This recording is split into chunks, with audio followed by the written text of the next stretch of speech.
back, everyone, to our continuing series of 31 Days of Halloween. We are so excited for this, and we are continuing our journey through all of the Halloweens with Halloween 4, The Return of Michael Myers. And all I can say is thank God.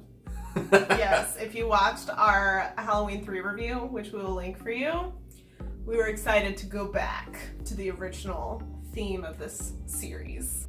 So for Halloween number 4, Michael Myers has returned. He has come back from another insane asylum, which we're not quite sure how he ended up there. Movie explains a little bit, but this is spoiler free.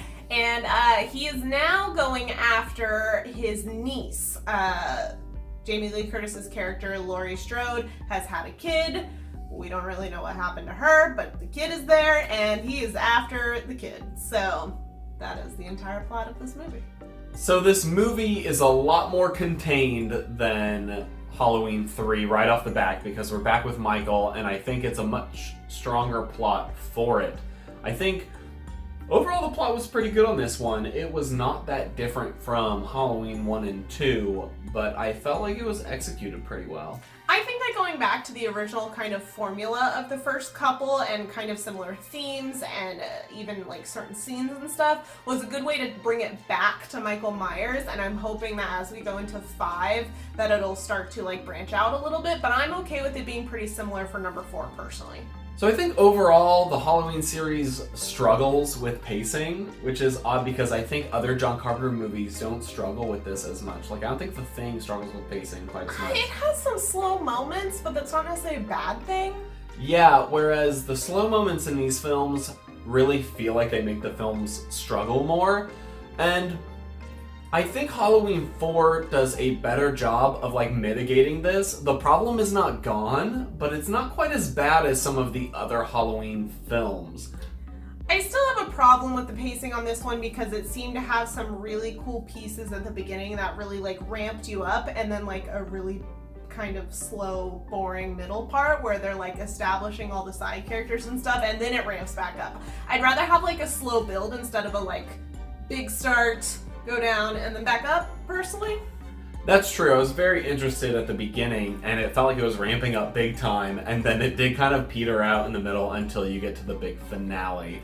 And so it did struggle here or there, but I definitely think it's not as bad as like 3 or 2. I would agree. As with all of our movie reviews, we're going to get into characters, and we're going to start off with the title character, Michael Myers. I would say that he's pretty much the same in this one, character-wise.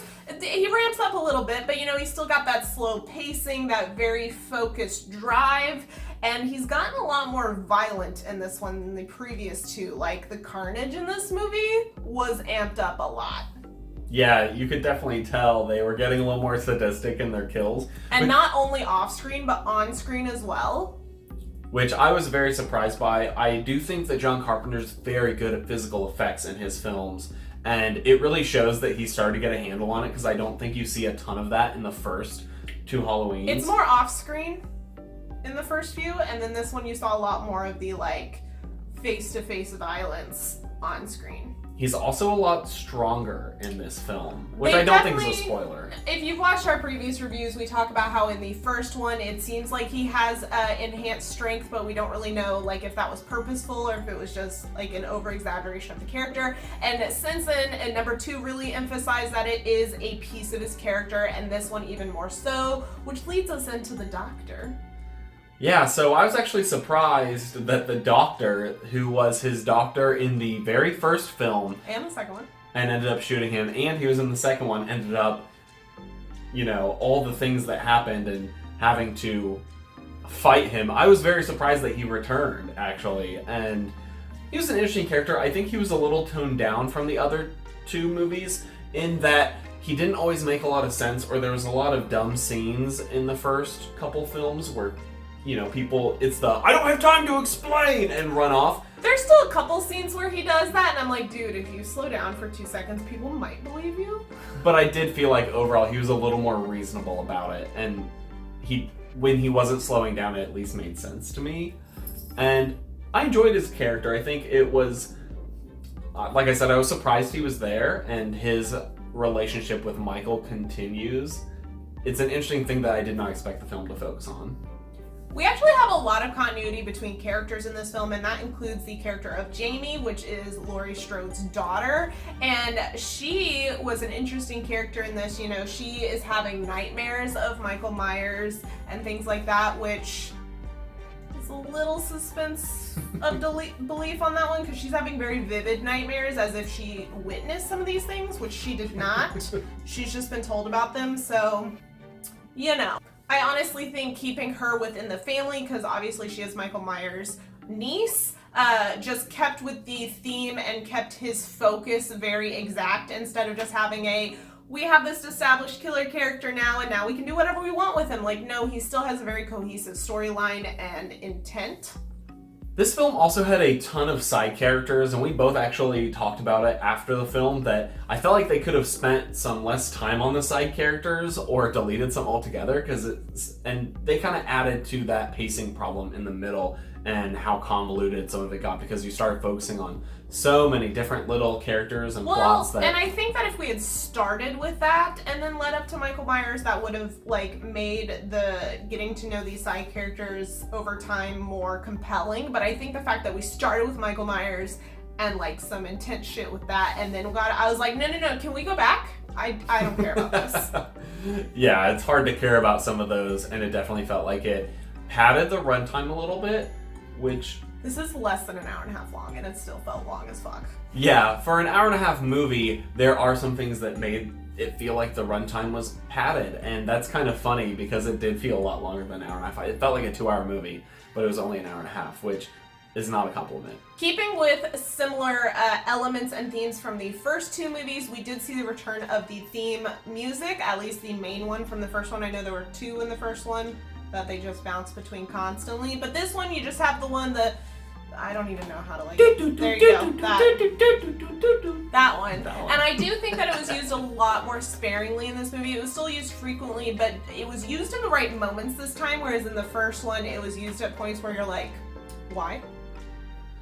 The biggest compliment I can give Halloween 4 over its predecessors is that there was no point in the movie that I felt like the music was jarring or took me out of a scene. I would agree. Which I can't say that about any of the previous Halloweens, so they're getting better. They're learning, which is a nice thing to kind of watch the progression of them figuring out how to do this better. If I were to critique the music in this one, I think the only one I would have is that it's just not creepy. Mm-hmm. Every time it comes on, I'm like... Which doesn't make me feel, suspenseful. It does a little bit because I know it means something's coming, but it's not in the, oh no, it's more like, ooh, something's coming, yeah. You know? That's my only critique of the music on this one. So I think both of us enjoyed Halloween 4 quite a bit more than Halloween 3 for sure, and I definitely think it is a return to form and an improvement in several ways over some of the earlier films, while still keeping in with the mythos and the fun that I think Halloween brings. And while it could be a little spookier, I enjoyed it, and I'm excited to see what comes next. After the terrible Halloween 3, I'm excited to see it continue with Michael Myers. I really don't know a whole lot about the rest of the series besides H2O and a little bit of the reboots, but really not that much. So I don't know where the storyline is going. I'm very intrigued to watch the next one and see what happens, what antics Michael's going to get up to, what family member is he going to terrorize next. I don't know. That wraps up our review for Halloween 4, The Return of Michael Myers. Let us know if you've seen this movie and what you thought about it, or if you haven't seen it, did our review convince you that you need to go watch it? Let us know down in the comments. Give this video a thumbs up if you liked it and are excited to see the rest of our 31 Days of Halloween series. And subscribe if you do want to see those. Make sure you hit the little bell notification. Sometimes it works, sometimes it doesn't, but take a chance. And that way you can get notified next time a Halloween video goes up, which should be the day after the day this one goes up. And if you want to see any of our existing videos, you can check them out over there. And we'll see you guys in our next video.